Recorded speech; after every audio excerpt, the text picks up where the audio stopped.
आप जमीन में गड़ जाया करो ये बताते हुए कि मेरी कोई गर्लफ्रेंड है। गर्लफ्रेंड से रिश्ता जोड़ोगे, खुदा की नजर में नापाक और पलीद बन जाओगे, जानी कहलाओगे। बीवी से जितना करीब हो गए अल्लाह की नजर में उतने ही मुबारक और मुकद्दस बन जाओगे। शादीशुदा ने गर्लफ्रेंड रखी हुई है, इस्लाम क्या कहता है, हुकूमत को कहता है आप ना ये काम करें कि इसको जमीन में गाड़ के पत्थरों से मार के हलाक कर दो। और कंवारा ये काम करता है, गर्लफ्रेंड रखता है, तो इस्लाम क्या कहता है, चौक पे 100 कोड़े मारो इसको। इतना गलीज, इतना गंदा, इतना पलीद रिश्ता किसका?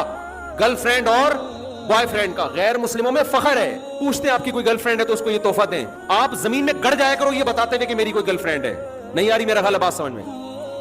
गर्लफ्रेंड से रिश्ता जोड़ोगे, खुदा की नजर में नापाक और पलीद बन जाओगे, जानी कहलाओगे।